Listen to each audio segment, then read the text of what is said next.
நம்மளுடைய நேர்காணலில் முதல் நிகழ்ச்சியாக சென்னையுடைய துணை மேயர் திரு மகேஷ் அவர்கள் தான் இணைஞ்சிருக்காங்க.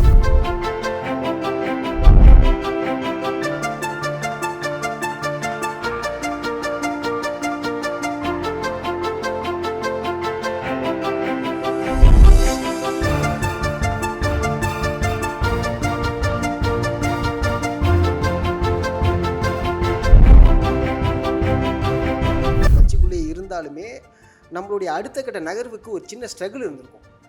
அது என்ன நான் தெரிஞ்சுக்கலாமா உங்களோட இதில்? இல்லை, ஸ்ட்ரகிள்னு வந்து எப்படின்னா நம்ம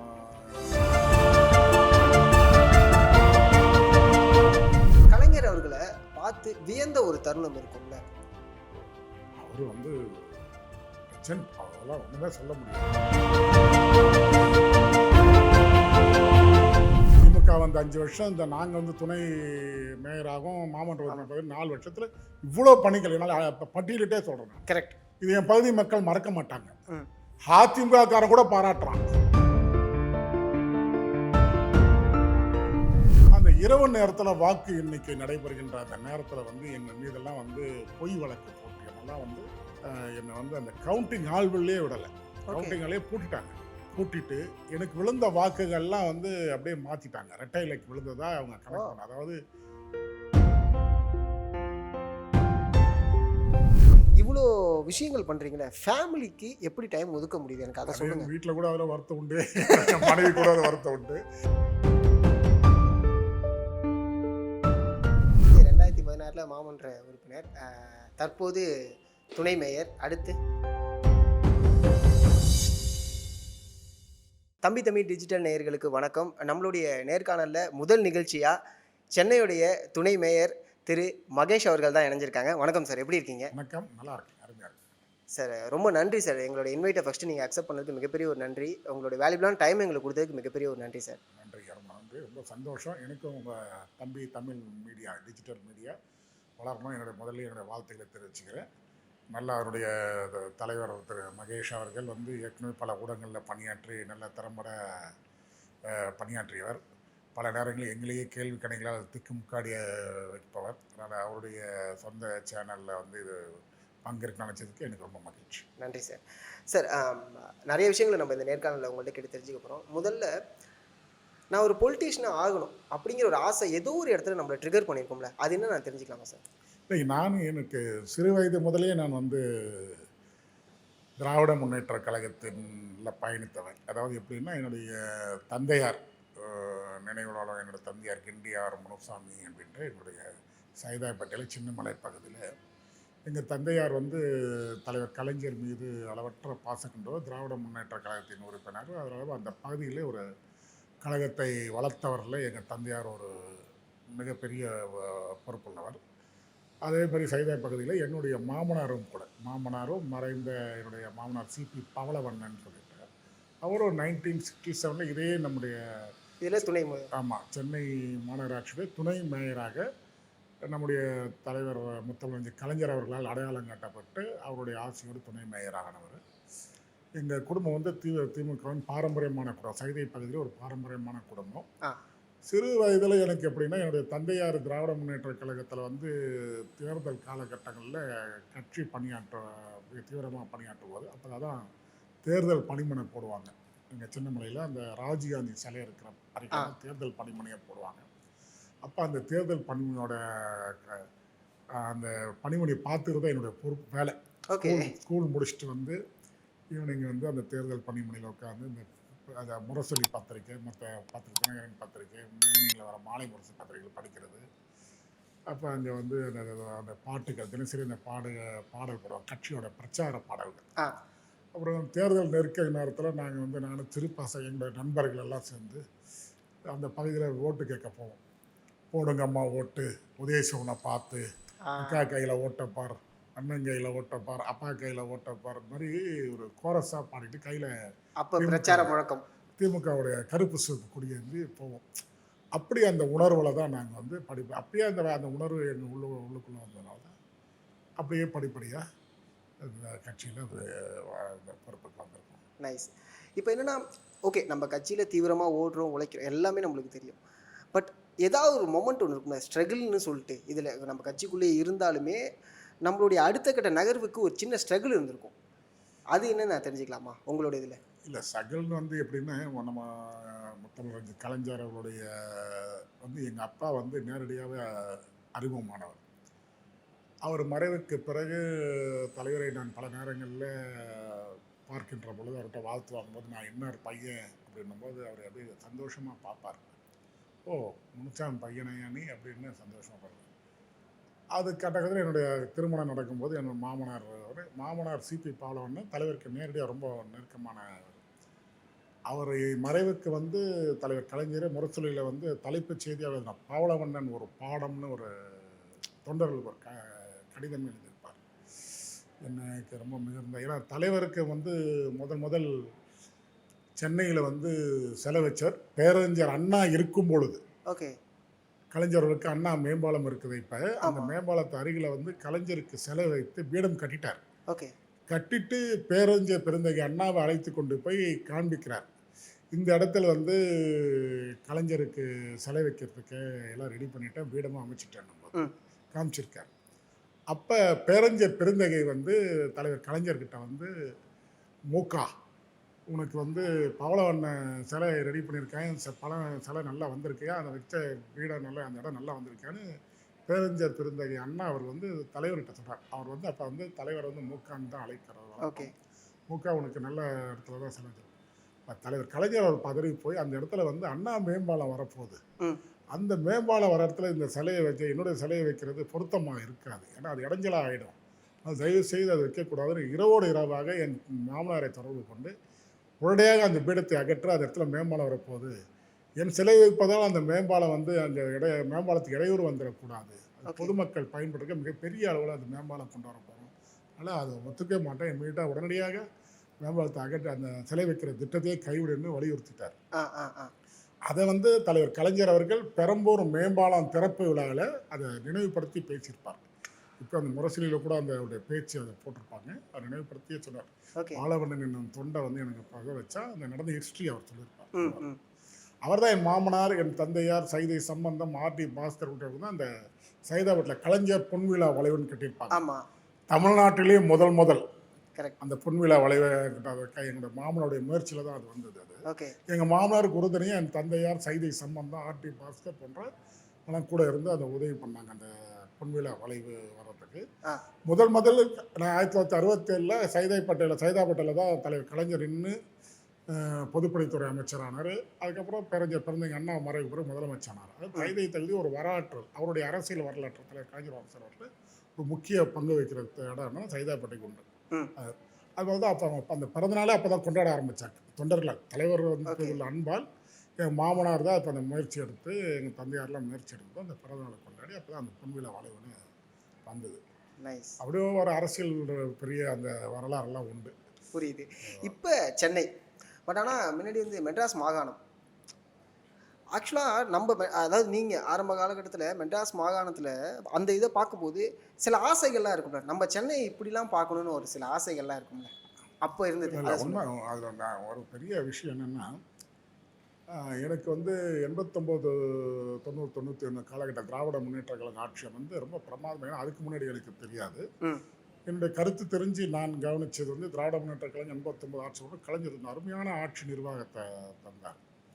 அப்போ வந்து உள்ளாட்சித்துறை அமைச்சர் கோசி மணி இருந்தார். அவர் வேகமான செயல்பாடுகள். அப்போ 1000 விளக்கில் வந்து நம்முடைய முதலமைச்சர் அவர்கள் சட்டமன்ற உறுப்பினராக இருந்து அவர் தினசரி அவர் செயலாற்றுகிறது 1000 விளக்கு சட்டமன்றத்தில். அதுக்கு அடுத்தபடியாக நம்முடைய ஆட்சி கலைக்கப்பட்டு மீண்டும் 96 ஆட்சி வருது. ஆட்சிக்கு வரும்பொழுது நம்முடைய முதல்வர்கள் வழக்குரை மேயராக பொறுப்பேற்கிறார். அப்போ அவர் வந்து சென்னையை சிங்கார சென்னை என்ற ஒரு திட்டத்தை அறிமுகப்படுத்தி எப்படி மற்ற நாடுகளில் உள்ள நகரத்தை போன்று நம்ம சென்னையை வந்து நம்ம மாற்றி அமைக்கணும். அது வந்து பழமையான மாநகரம், சென்னை வந்து ஒரு பழமையான மாநகரம்.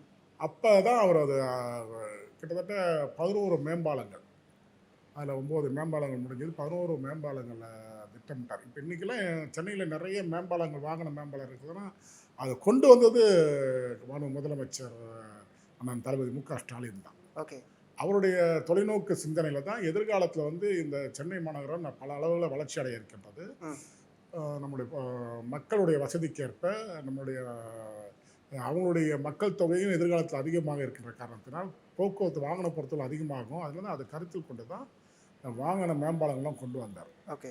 அதை கூட 9 மேம்பாலங்கள் கூட குறிப்பிட்ட காலத்தில் கட்டி முடிச்சு அதில் திட்டமிட்ட 110 கோடி ரூபாய் ஒதுக்கீடு செய்தது. அதை திட்டமிட்ட இதில் ஒரு 97 கோடி ரூபாய் தான் அதில் செலவினங்களே இருந்தது. மீதி 13 கோடி ரூபாய் அதில் மிச்சமும் பட்டது. அதில் ஓகே.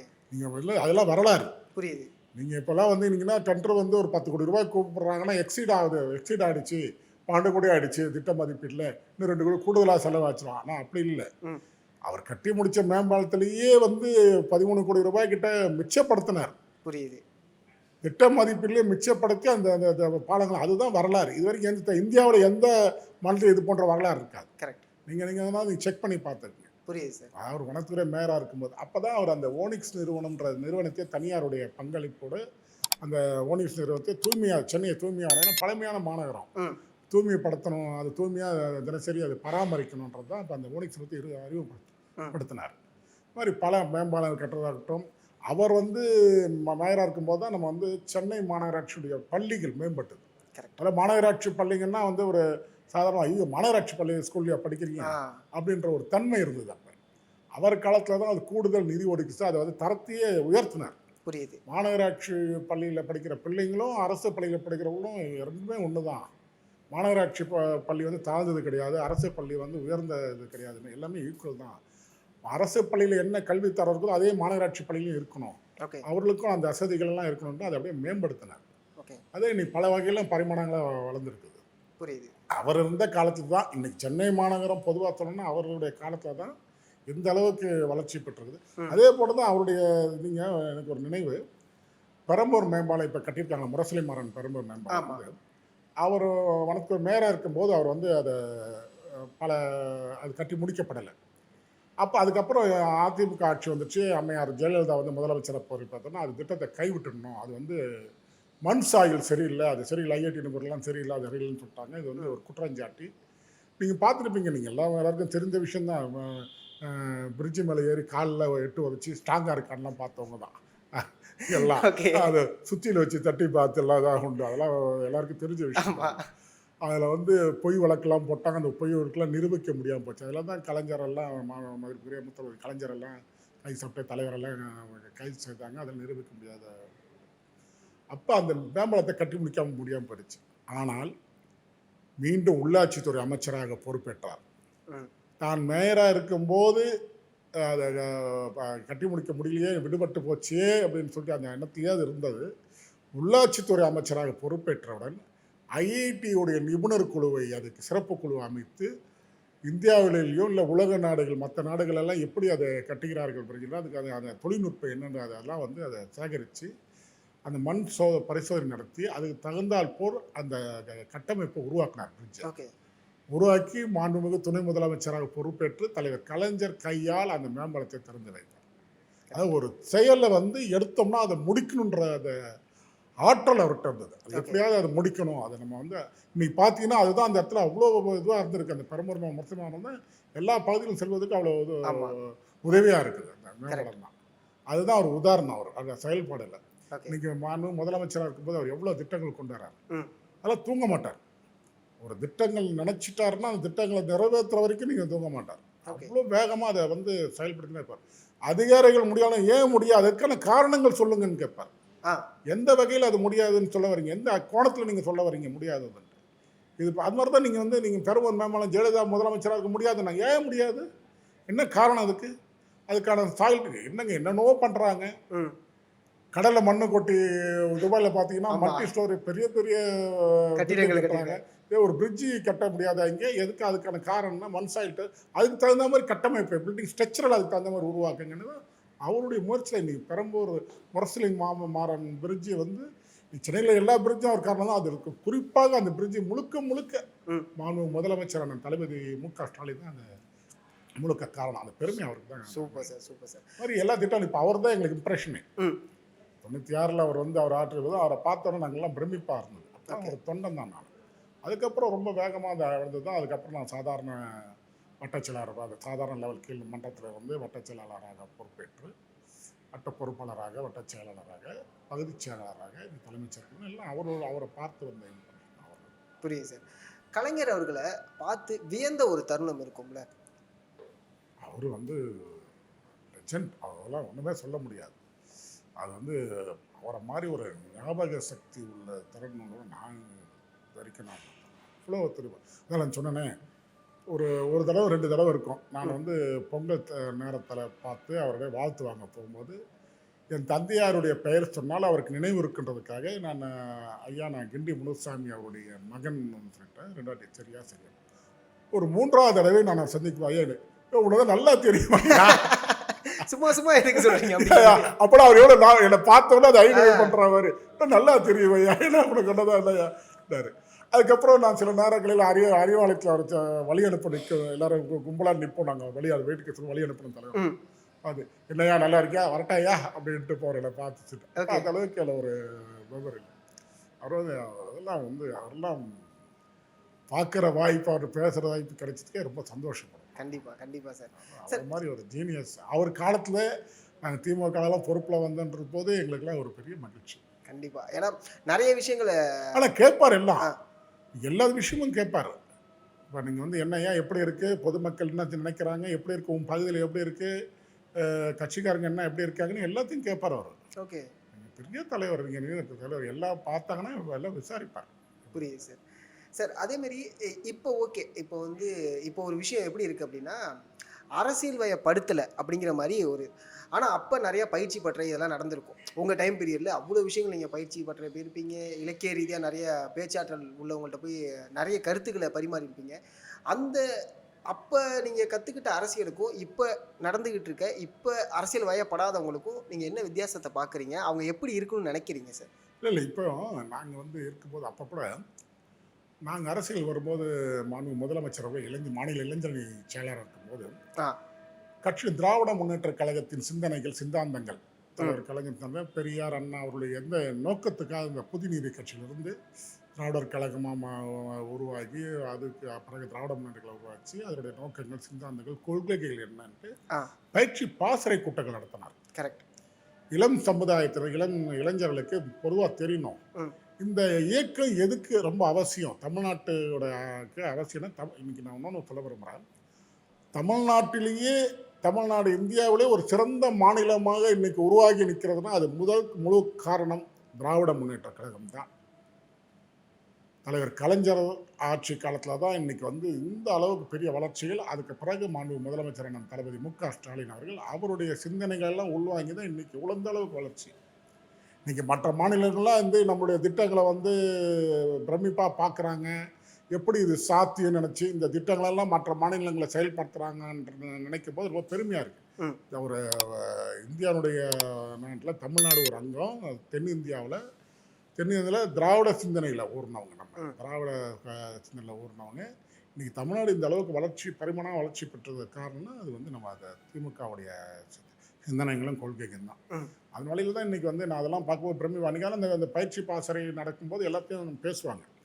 அன்றைக்கி கழகத்தின் முன்னணி சொற்பொழிவாளர்கள், கதனி சிந்தனையாளர்கள்லாம் அன்றைக்கி பேசுகிற விடுதலை மதிப்புடைய விரும்புகிறவர்கள் அண்ணன் திருச்சி சிவா அவர்கள், நிறைய தலைவர்கள் அதில் வந்து ஒவ்வொருத்தரும் ஒவ்வொரு இதை வந்து இன்றைக்கி திமுக எப்படி ஆரம்பிக்கப்பட்டது, கலைஞர் அண்ணாவுடைய கொள்கைகள்னா அவர் என்ன சிந்தனைகள்னா, நீங்கள் வந்து தலைவர் கலைஞருடைய சிந்தனைனா கொள்கைன்னா இப்படியெல்லாம் வந்து இயக்க தலைவர் இப்படிலாம் தமிழ்நாடு நீங்கள் பாருங்கள்.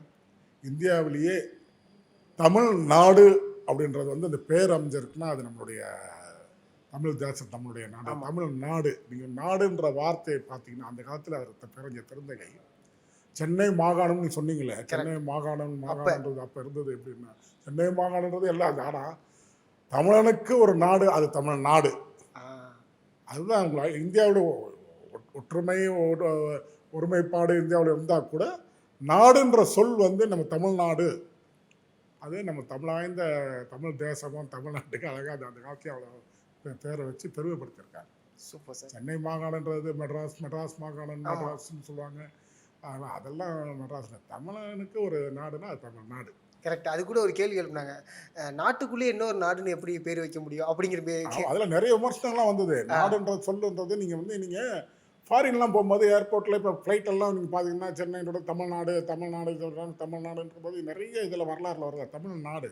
ஆ தமிழ்நாடு என்ன நாடு நாடு அது ஒரு தேசமா அப்படின்ற நிறைய பேர் கேட்பாங்க. தமிழ்நாட்டிலாம் எவ்வளோ சிந்திச்சிருப்பாங்க. கரெக்ட். தமிழ்நாடுன்றது நமக்குலாம் பெருமை தானே. அந்த அஃப்கோர்ஸ். பேர் அமைஞ்சதுக்கே பெருமை தானே. கண்டிப்பா சார், கண்டிப்பா. திராவிட பெருந்தகை அண்ணா அவருடைய முயற்சியால் இந்த மாதிரி அந்த திராவிட முன்னேற்ற கழகம் தொடங்கப்பட்டு ஆட்சி பொறுப்பு வந்த பிறகு தான் இதெல்லாம் சாத்தியமாச்சு.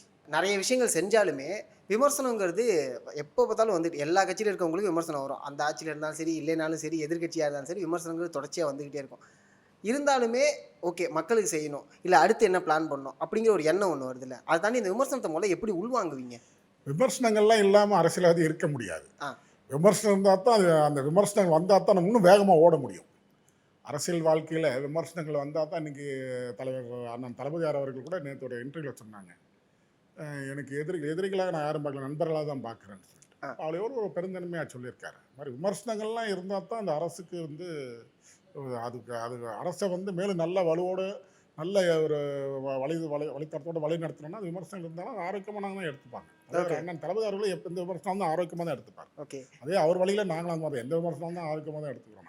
புரியுது சார். துணை மேயர் ஆகிட்டீங்க. துணை மேயர் ஆகிறதுக்கு முன்னாடி நம்ம துணை மேயராக ஆக போகிறோம் அப்படிங்கிற ஒரு இன்டென்ஷன் இருந்துச்சா, இல்லை அதுக்கான பிளான்? நான் வந்து என்னோட பழைய நினைவு 2001ஆம் வருடம் வந்து எனக்கு எல்லாமே எல்லா வாய்ப்புமே அண்ணன் தளபதி தான் கொடுத்தாங்க.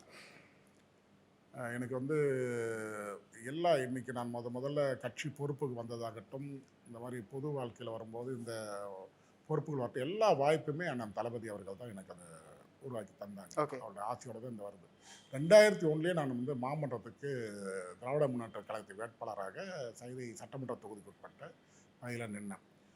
அதிகமான வாக்குகள், இன்னைக்கு நான் உண்மையாக சொல்ல அதிகமான வாக்குகள் என்னை எதிர்த்து நின்ன ஏடிஎம்கே, அதாவது ஏடிஎம்கே வேட்பாளர் டெபாசிட் போகிற அளவுக்கு எனக்கு வாக்குகள் பொதுமக்கள் கிட்ட அவ்வளோ ஒரு திராவிட முன்னேற்ற, ஏன்னா எங்கள் பகுதி வந்து பக்கா திராவிட முன்னேற்ற கழகத்தின் கோட்டை.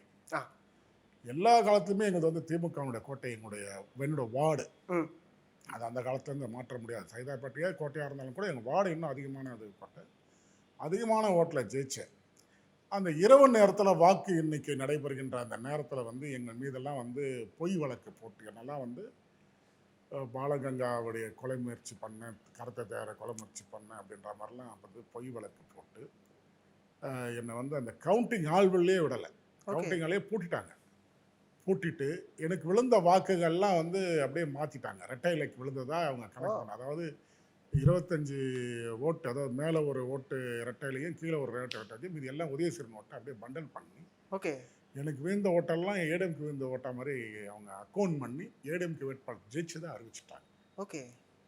நாங்களும் எவ்வளோ போராடி சட்ட போராடி உள்ளே அலோவ் பண்ணல. போலீஸ் முழுக்க அப்போ போலீஸ் வந்து கம்ப்ளீட்டாக கையில் ஏடிஎம்கே காரங்க மாதிரியே செயல்பட்டாங்க. அவங்க கண்ட்ரோல் இருப்பாங்க. நான்லாம் போய் ஃபைட் பண்ணி கேட்குறேன். களத்தில் அப்போ மறைந்த நினைவாள மன்னன் குப்புசாமி எம்பி அவர் களத்தில் இருந்தார்.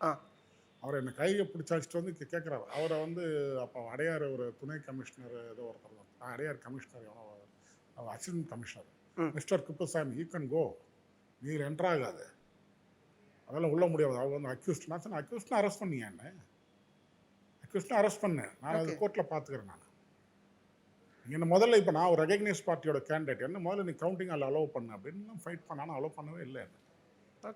ஆனால் நாங்கள் அதை மனம் தளரல. அதே நாங்கள் 2006 திருப்பி நான் நின்று எனக்கு திருப்பி வாக்குரிய நான் தளபதி அவர்கள் வாய்ப்பு கொடுத்து திறந்து நின்று அப்போ திருப்பி மீண்டும் அந்த மாமன்றத்துக்கு தேர்வானேன். புரியுது. அப்பயும் அதிக ஓட்டில் தான் நாங்கள் ஜெயிச்சோம். கரெக்ட்.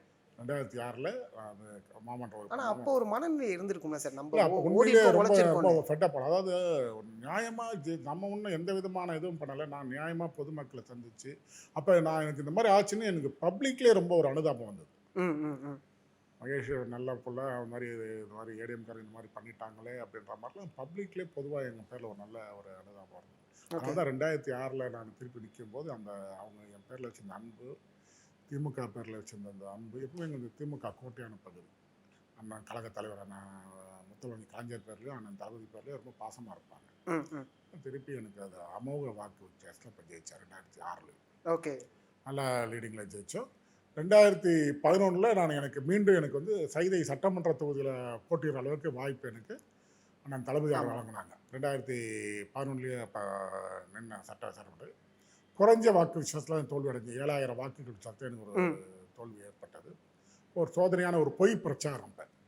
திமுக மீது ஒரு பொய் பிரச்சாரத்தை கட்டமைச்சு தமிழ்நாடு ஃபுல்லாக அந்த பிரச்சாரத்தை ஏடிஎம்கே முன்னெடுத்ததுனால அப்போ வந்து அந்த பொய் பிரச்சாரத்தில் ஒரு தோல்வி ஏற்பட்டது எங்களுக்கு. ஓகே. அதில் வந்து இப்போ 2Gன்ற ஒரு அந்த ஆமா. ஊழல்ன்ற ஒரு பொய் பிரச்சாரத்தை எடுத்தாங்க. அப்போ அதில் தான் அந்த ஊழலே நின்று இப்போ அதில் தான் மன்னன் மாண்புமிகு ராசா அவர்கள், மதிப்புக்குரிய திருமதி கனிமொழி அவங்கெல்லாம் வந்து ரிலீஸ் ஆனாங்க. அதில் ம். கோர்ட்லேயே நிரூபிக்க முடியல. ஆனால் அந்த பொய் பிரச்சாரம் அன்னைக்கு வந்து மக்களால் நம்பப்பட்டதுனால எங்களுக்கு அது தோல்வி வந்தது. புரியுது. சார், ஃபினான்ஷியலாக டவுன் ஆன ஒரு சிச்சுவேஷன் வந்து உங்களுக்கு ஒரு ஒரு சில காலகட்டங்கள் இருந்ததில்ல. எனக்கு அதை பற்றி சொல்ல முடியுமா? அது எதனால நடந்துச்சு? அதை பற்றி நான் தெரிஞ்சுக்கலாமா? இல்லை, பொதுவாக நாங்கள் வந்து சிறு வயசுலேயே வந்து கடின உழைப்பு மூலிமா தான் வாழ்க்கையில் முன்னுக்கு வந்து தொழில் ரீதியாக தான் நாங்கள் பண்ணோம். தொழிலில் வந்து ஏற்ற இறக்கங்கள் இருக்க தான் செய்யும். ம். இருக்குது அது தொழில் ரீதியாக சில நேரங்களில் ஒரு முடக்கங்கள் வந்து இருந்தது. அதில் வந்து அந்த முடக்க தொழில் ரீதியாக திருப்பி அதில் வந்து மேலே எழுந்து தான் வந்துட்டோம். அதை ஒன்றும் புரியுது. ஏன்னா இதை நான் ஒரு இடத்துல படித்தேன். என்னென்னா பொருளாதார ரீதியாக கொஞ்சம் பின்னடைவாக இருந்தாங்க அப்படிங்கிற மாதிரி நான். கண்டிப்பாக இருந்தது தான். அதில் தொழில் பிஸ்னஸில் இருக்கேன். பிஸ்னஸ் உண்டு. அந்த நேரத்தில் பிஸ்னஸில் ஒரு சில நேரங்களில் ஒரு பின்னடைவு, தொழிலில் பின்னடைவு வருது. கூட நீங்கள் பார்த்தீங்கன்னா கொரோனா டைமில் வந்து பெரிய பின்னடைவு தான் எங்களுக்கு. ம். எல்லா தொழிலும் முடங்கி போச்சு. இதனால அதில் நிறைய பின்னடைவு இருந்தது. அதிலெல்லாம் மீண்டு எழுந்து தான் மேலே வந்தோம். ஓகே. உங்களுடைய ஸ்டடீஸ் என்ன படிச்சிருக்கீங்க? நான் வந்து பிஏ முடிச்சிருக்கேன். மெட்ராஸ் யூனிவர்சிட்டியில் கரஸ்பாண்டன்ஸ் தான் பண்ணப்ப ஓகே. படித்து பிஏ முடிச்சுட்டு. ஓகே. இந்த கேள்வி ஏன் கேட்டேன்னா, இப்போ இருக்கக்கூடிய காலேஜ் ஸ்டூடெண்ட்ஸ் வந்து இந்த அளவுக்கு அரசியல் பேசுகிறாங்களா அப்படின்னு கேட்டால் கொஞ்சம் குறைவு தான். அவங்க வேற ஒரு பார்வையை நோக்கி அப்படியே போகாது. ஆனால் அப்போ வந்து அரசியல் காலேஜில் இருக்கும்போது ஒரு அரசியல் ஒன்று நடந்திருக்கும்ல, அங்கே ஒரு பிரச்சாரமோ. பொதுவாகவே எல்லா இடங்கள்லையுமே சென்னை வந்து திமுகவான கோட்டை. ம். சில நேரங்களில் பொய் பிரச்சாரத்தில் தான் சில இடங்களில் வந்து தோல்வியை தழுவிருப்பாங்க சில நேரங்கள். மற்றபடி திமுக மீது சென்னையில் இருக்கிற மக்கள் எப்பவுமே ஒரு நம்பிக்கை வச்சிருப்பாங்க. ஓகே. அதுவும் அண்ணன் தளபதி மு.க. ஸ்டாலின் அவர்கள் அவர் ஆற்றிய பணியில் வந்து சென்னை மக்கள் எப்பவுமே மறக்க மாட்டாங்க. இதெல்லாம் இன்றைக்கெல்லாம் நீங்கள் பார்த்துருக்க மாட்டீங்க. நான் இதை வந்து சொல்லணும்னு நான் நினைக்கிறேன். நான் வந்து துணை மேயராகி 4 வருஷம் முடிவடைக்க போது அவ்வளோ ஒர்க்கு, அவ்வளோ அபிரதமான படிகள். இன்றைக்கி காலையில் மாண்புமிகு துணை முதல்வர் அவர்கள் 9:30 மணிக்கு நிகழ்ச்சி ஆரம்பித்தார். அவருடைய சொந்த தொகுதியான சேப்பாக்கம் திருவல்லிக்கேணியில் வந்து மாநகராட்சியால் கட்டப்பட்ட பேருந்து நிலையம், கல்யாண மண்டபங்கள், அந்த மாதிரி ராயபுரம் சட்டமன்ற தொகுதிக்கு உட்பட்ட இடத்துல ஒரு கல்யாண மண்டபம், ஆர்கே நகரில் ஒரு விளையாட்டு மைதானம், இந்த மாதிரி காலையில் ஒரு 12 மணி வரைக்கும் நிறைய நிகழ்ச்சிகள் மக்களுடைய பயன்பாட்டிற்காக இன்றைக்கி வந்து திறந்து வைத்திருக்கின்றார். ஓகே. ஏராளமான ஒர்க்.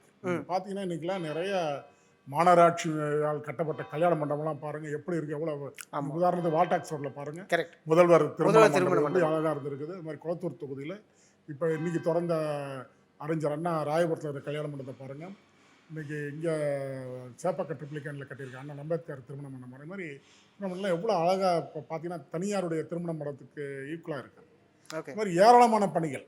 புரியுது. இப்போ என் வார்டில் எடுத்திங்கன்னா நான் வந்து முழுமையாக வந்து 100% எல்லா ரோடுமே போட்டு முடிச்சிட்டேன். மழைநீர் வடிகாலில் கட்டமைச்சிட்டேன். ஓகே. நடைபாதையில் வந்து ஒரு கட்டமைச்சிட்டேன். அவங்களுக்கு வந்து அங்கன்வாடி மையங்களை இப்போ கட்டிகிட்டு இருக்கோம். அது இல்லாமல் ஜிம், உடற்பயிற்சி கூட இப்போ கூட 2 நாளைக்கு முன்னாடி மாண்புமிகு மருத்துவ மற்றும் மக்கள் நல்வாழ்வுத்துறை அமைச்சர் அண்ணன் மா சுப்பிரமணியம் அவரை திறந்து வச்சார் ஒரு ஜிம்மு, உடற்பயிற்சி கூடத்துக்கு அப்பா நகர் பகுதியில். அப்புறம் அதே அப்பா நகர் பகுதியில் பெண்களுக்காக திறன் மேம்பாட்டு மையம் கட்டிகிட்டு இருக்கேன். பெண்களுக்கான பிரத்யோக பிங்க் ஜிம் கட்டிகிட்டு இருக்கேன். அதே இடத்துல பொதுமக்களுக்காக ஒரு பல்நோக்கு மையம் கட்டிகிட்டு இருக்கேன். இது வந்து இன்னொரு வெங்கடாபுரத்தில் ஒரு மாண்புமிகு மதிப்புக்குரிய நாடாளுமன்ற உறுப்பினர் திருமதி தமிழச்சி தங்கப்பாணியுடைய தொகுதி மேம்பாட்டு நிதி ரூபாய் 3,10,00,000 ரூபாய் திட்டத்தில் ஒரு பெரிய கல்யாண மண்டபம் கட்டி முடிவடைகிற நிலையில் இருக்குது. ஓகே. விரைவில் திறப்பு விழா பண்ண போகிறோம். இது மாதிரி ஸ்ரீநகர் காலனி ரங்காலயத்தில் ஒரு ரேஷன் கடை கட்டிருக்கு. எல்டிஜி ரோட்டில் ஒரு ரேஷன் கடை. அது மாதிரி நிறைய இது இவ்வளவுமே இந்த 5 வருஷத்தில் 4 வருஷத்தில். புரியுது. திமுக வந்து 5 வருஷம், இந்த நாங்கள் வந்து துணை மேயராகவும் மாமன்ற உறுப்பினர் 4 வருஷத்தில் இவ்வளோ பணிகள் என்னால் இப்போ பட்டியலிட்டே சொல்கிறேன். கரெக்ட். இது என் பகுதி மக்கள் மறக்க மாட்டாங்க. அதிமுககாரன் கூட பாராட்டுறான். இது நாங்களே இருந்தால் கூட இவ்வளோ சாத்தியப்படாது. ஓகே. இவ்வளோ பணியில் கூட ரொம்ப நன்றி அதை நின்று பேசிட்டு தான் போகிறாங்க. எங்கள் பகுதியில் உள்ள கொண்டாண்டிங்க. அந்த மாதிரி மாற்று கட்சியினரும் பாராட்டுகின்ற வகையில் தான் எங்களுடைய செயல்பாடுகளை அமைச்சிருக்கிறோம். புரியுது சார். காலேஜ் டைமை பற்றி எனக்கு சொல்லுங்கள். உங்களோட காலேஜ் டேஸ் நான் தெரிஞ்சுக்கணும் ஆசையாக இருக்கேன். இல்லை இல்லை, அதாவது நான் படித்தது வந்து கரஸ்பாண்டன்ஸில் தான். Okay okay. நான் வந்து மாதிரி சைதாப்பேட்டில் மாதிரி உயர்நிலை பள்ளி என்று எங்களுடைய பிரபலமான பள்ளி, சென்னையிலேயே பிரபலமான பள்ளி, அதில் தான் +2 வரைக்கும் முடிச்சுட்டு அதனுடைய என்னுடைய தாயார் தந்தையார் வந்து 83 என்னுடைய தாயார் இறந்துட்டாங்க. என்னுடைய தந்தை 86 இறந்துட்டாங்க. ஸ்கூல் படிப்பு முடித்த உடனே அப்புறம் காலேஜ் வேலைக்கு போகணுன்ற சூழல் வந்தது. அப்புறம் தான் கரஸ்பாண்டத்தில் நான் படிக்க என்ன வேலை பார்த்தீங்க சார் அப்போ? அப்போ ஒரு ரியல் எஸ்டேட் நிறுவனத்தில் இப்போ ரியல் எஸ்டேட் தொழில் தான் அங்கே வேலை பார்த்தேன். ஓகே. அப்போ படிக்கணும்னு ரொம்ப ஆர்வம் எனக்கு கூட. அது பிஏ முடிச்சுட்டு நான் பிஏ எல்எல்பி பண்ணணும்னு தான் ரொம்ப ஆசையாக இருந்தது. வழக்கறிஞர் தொழில் பண்ணணும்னு ரொம்ப ஆசையாக இருந்தது. ஓகே. அப்போ பிஏ முடிச்சுட்டு அதுக்காக தான் நான் பிரத்யேகமாக எல்எல்பி படிக்கணுன்றதுக்காக தான் எல்லாம் முயற்சி பண்ணேன். படிக்கும்போது எனக்கு அப்படியே தொழில் அதிகமாக இன்ட்ரெஸ்ட். அப்போ என் குடும்பத்தில் பிஸ்னஸ் தாய்த்தம்னா இப்போ என்னுடைய குடும்ப சூழல் எல்லாத்தையும் குடும்பத்தை பார்க்கணும், என்னுடைய வேலைகள் போக வேண்டியது, அப்புறம் அப்படியே தொழில் பண்ண வேண்டிய சூழல் வந்தது. அரசியலோட ஆர்வம் அப்படியே மாறி மாறி அப்படியே வந்துட்டோம். புரியுது சார். இவ்வளோ விஷயங்கள் பண்ணுறீங்களே, ஃபேமிலிக்கு எப்படி டைம் ஒதுக்க முடியுது எனக்கு அதை சொல்லுங்கள். வீட்டில் கூட அதில் வருத்தம் உண்டு, என் மனைவி கூட அதில் வருத்தம் உண்டு. எனக்கு பொதுவாக எங்கள் வீடு, என் ஒய்ஃப் வந்து அவங்களும் அரசியல் குடும்பம் தான். அரசியல் குடும்பம் தான். என் மாமனார் துணை மேயராக 1967 இருந்தவர், கட்சி குடும்பம் தான். அதனால் அவங்களுக்கு தெரியும் எல்லாம். அதனால் அவங்களுக்கு எனக்கு 2 மகள்கள். எனக்கு 2 மகள். பெரிய மகள் வந்து எம்பிஏ முடிச்சுட்டு இப்போ என்னுடைய தொழிலெலாம் இப்போ அவங்க தான் பார்க்குறாங்க. ஓகே. சின்ன மகள் வந்து ஆஸ்திரேலியாவில் சிட்னி யூனிவர்சிட்டியில் யூனிவர்சிட்டி ஆஃப் சிட்னியில் படிக்கிறாங்க, ஃபைனல் இயர் படிக்கிறாங்க. ஓகே. 2 மகள்கள். என்னோடய மனைவி வந்திருக்கேன். அவங்க மனைவி தான் என்னுடைய குடும்ப நிர்வாகம் ஃபுல்லாக பார்க்குறேன். முழு சப்போர்ட் அவங்க தான் எனக்கு. ஏன்னா அவங்க அரசியல் குடும்பம்னால தெரியும் சூழ்நிலைகள். அங்கே போவோம், வருவோம், இப்போ இருப்போன்றது.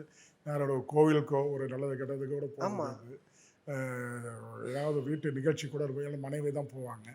அவங்களுக்கு அதில் ஒரு வருத்தம் உண்டு, எங்கே எதுக்கோ கலந்துக்க மாட்டேன்றீங்க அப்படின்னு. சந்தோஷத்துலேயும் ஒரு கோவில் கூட ஒன்றா ஃபேமிலியாக போக முடியலையே அப்படின்னு வருத்தம் உண்டு. சரி, என்ன ஒன்று அரசியல் வாழ்க்கைக்கு வந்து பிறகு பல நேரங்களில் அதில் வந்து சில நேரங்களில் அதெல்லாம் வந்து காம்ப்ரமைஸ் பண்ணிக்கிட்டோம். ஓகே. ஏன்னா ஓகே சார், நம்ம ஓடுறதெல்லாம் ஓகே, பட் இருந்தாலும் ஃபேமிலியோட ஒரு படத்துக்கு போகிறதோ படத்துக்கு தான் அவங்களுக்கு வந்து இது உண்டு. இல்லை நீங்களாம் சேர்ந்து அதான் ஃபேமிலியாக படத்துக்கு கூப்பிடுவாங்க. என்னைக்காவது ஒரு நாள் போவேன். அதாவது என்னுடைய திருமண நாள், என்னுடைய மகள்கள் பிறந்த நாள், அந்த மாதிரி நேரங்களில் வந்து வாய்ப்பு இருந்தால். அதுவே இப்போ போக முடியறதில்லை எனக்கு தெரிஞ்சு. ஒரு 5-6 வருஷமா, இந்த 5-6 வருஷத்தில் ஒரு 2 படம் என்னவோ தான் ஃபேமிலியாக போயிருப்போம் போல. என்ன படம் கடைசியாக பார்த்தேன் ஞாபகம்? கடைசியாக வந்து பராசக்தி, அப்புறம் இன்னொரு அந்த ஜீவா படம் ஒன்று பார்த்தேன். நடிகர் ஜீவா, தலைவர் தம்பி தலைமையில். அது காமெடியாக. ஓகே. என்னுடைய மகள் பிறந்தநாளப்போ பார்த்தேன் நினைக்கிறேன். புரியுது சார். சிஎம் சார் உங்ககிட்ட அடுத்தடுத்து என்னென்ன பண்ண போறீங்க, இந்த விஷயங்கள்லாம் நம்ம பண்ண போகிறோம், டிஸ்கஷன் ஒன்று மிக நம்ம முதல்வர் அவர்களே, நாங்கள் வந்து துணை மேயராகவும் நம்முடைய வணக்கக்கூடிய மேயராக பொறுப்பற்று அவர் நேராக அவரை சந்திக்க வாழ்த்து வாங்க போயிருந்தோம். அப்போ ஒன்று தான் சொன்னார். மொத்தம் கலைஞர் சொன்னார், இது பதவி அல்ல பொறுப்புன்னு. எனக்கு உனக்கு அதை தான் சொல்கிறேன், இது பதவி அல்ல பொறுப்பு. ஓகே. துணை மேயரும் வந்து பதவி அல்ல, உங்களுக்கு வந்து பொறுப்பு. அது நீங்கள் பொறுப்போடு நடந்து கொள்ள வேண்டும். சென்னை மாநகராட்சி வந்து ரொம்ப பழமையான மாநகராட்சி, பல பெருமைகள் கொண்ட மாநகராட்சி. அந்த மாநகராட்சிக்கு வந்து நீங்கள் அந்த மாநகராட்சி வந்து பெருமை கொள்ளத்தக்க வகையில் உங்களோட செயல்பாடுகள் நீங்கள் அமைத்துக்க வேணும். நீங்கள் பார்த்தீங்கன்னா அந்த 4 வருட காலம் முடிவடைஞ்சனால நீங்கள் எங்கள் வணக்குற மேயராக இருக்கட்டும், நானாக இருக்கட்டும், மற்ற மாமன்ற உறுப்பினர்கள், நிலைக்குழு தலைவர் எல்லாருமே வந்து முடிஞ்ச வழக்கு அரசினுடைய திட்டங்கள் ஆகட்டும், மாண்புமிகு முதல்வர் அவர்களுடைய எண்ணத்திற்கேற்ப தான் நாங்கள் வந்து பணியாற்றிருக்கோம். ஓகே. அந்த மாநகராட்சியினுடைய நாங்கள் எங்களுடைய மாநகராட்சி வந்து எல்லா விதத்துலேயும் மாண்பு முதலமைச்சர் அவர் என்ன நினைக்கிறாரோ அவர் எண்ணத்தை செல்வோம். அதுதான் எங்களை வந்து மாண்பு துணை முதல்வர் இருக்கார் பாருங்க, அவர் ரொம்ப நீங்கள் நிறைய பேருக்கு தெரியாது, எல்லா விஷயங்களும் கூர்ந்து பார்ப்பார். அவர் ரொம்ப ஆக்டிவ் பர்சன். அவர் ஓகே. அவர் சென்னையோட சேப்பாக்கம் தொகுதி திருவள்ளிக்கணி சட்டமன்ற உறுப்பினர்கள் பார்த்தா, ஏங்க அது என்ன ஆச்சு, அதை இதெல்லாம் படித்தேனே அப்படின்வார். என்ன பண்ணியிருக்கீங்க அது அப்படின்வார்.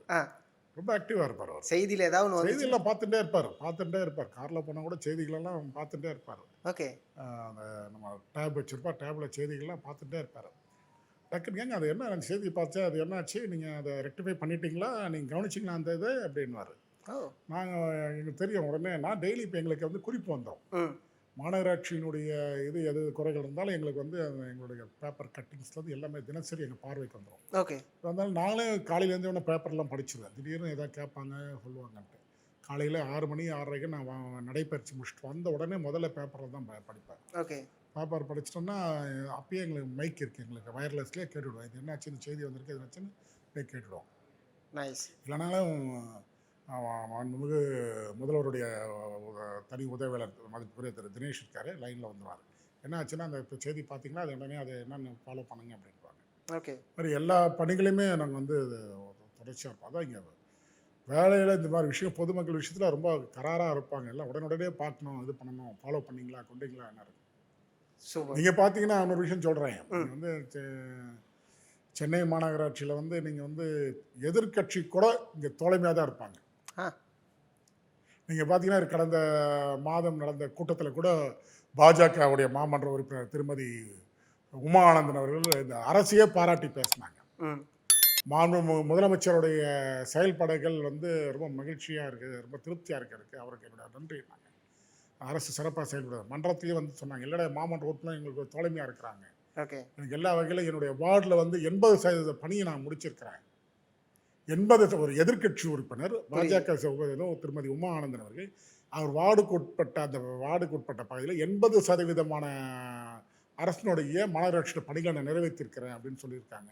அதற்கு ஒத்துழைப்பு தந்த எல்லாருக்குமே நன்றி. முதலமைச்சருக்கும் நன்றி, மாநகராட்சியுடைய நகராட்சி நிர்வாகத்துறை அமைச்சருக்கு நன்றி, நகர மாயருக்கு நன்றி, எங்களுக்கு நன்றி நன்றியே சொன்னாங்க. அப்போ எதிர்க்கட்சிகள் கூட எங்களை பாராட்டுகின்ற வகையில், எங்களை நன்றி சொல்கின்ற வகையில் எங்களோட தோழமையாக இருக்கிறாங்கன்னா, அப்போ நாங்கள் வந்து யாருக்குமே வந்து இவங்க எதிர்க்கட்சி இவங்க ஆளுங்கட்சின்ற பாரபட்சம் பார்க்கறது. எல்லாரும் நம்ம வந்து மக்களால் தேர்ந்தெடுக்கப்பட்ட பிரதிநிதிகள். புரியுது. அவர்கள் கோரிக்கை வந்து மக்களுக்கான கோரிக்கை. அந்த பார்வையில் தான் அதுதான் எங்களுடைய முதலமைச்சர் சொன்னார். எனக்கு வாக்களித்தவர்கள் மட்டுமல்ல, எனக்கு வாக்களிக்காதவர்கள் கூட ஏன் இவர்களுக்கு வாக்களிக்க கூட தவறிட்டோமே என்று எண்ணுகிற அளவுக்கு தான் என்னோட செயல்பாடுகள் இருக்கிறார். அதான் உமானந்தன் அதை வந்து வெளிப்படுத்தினாங்க. ஓகே. நான் எதிர்கட்சியாக அவங்க எங்கள் வார்டுக்கு 80% பணிகள் நிறைவேற்றி தந்திருக்கீங்க. அதுதான் முதலமைச்சர் ஆரம்பிச்சே சொன்னார். எனக்கு வாக்களிக்காதவர்கள் கூட ஏன் இவருக்கு வாக்களிக்கவில்லை என்று எண்ணுகின்ற அளவுக்கு என்னுடைய செயல்பாடுகள் அமைந்திருந்தார். புரியுது சார். இந்த மாதிரி எல்லாருமே தோழமையாக தான். நீங்கள் பார்த்தீங்கன்னா நீங்கள் மன்றத்தில் 4 வருஷம் பாருங்கள், எங்களுக்கு எல்லாருமே அதிமுக தன்பர் கூட எங்களுக்கு கூட தோழமையாக தான் இருப்பாங்க. ஏன்னா அவங்க கேட்குற கோரிக்கைகளை நாங்கள் வந்து உடனே நிறைவேற்றி தரோம். அவங்க மக்கள் கோரிக்கை தான் கேட்குறாங்க. ஓகே. தனிப்பட்ட முறையில் யாரும் கேட்க போகிறதில்ல, மக்களோட பிரச்சனை தான் கூட. அந்த மக்களும் வந்து அவங்கள நம்பி அவங்களுக்கு வாக்களிச்சிருக்காங்க. இருந்தாலும் நம்ம வந்து அரசினோட கடமை இதில் பாரபட்சம் பார்க்கக்கூடாது. புரியுது சார். அதனால் எல்லாருமே தோழமையாக தான் கொண்டு போவோம் நாங்கள்.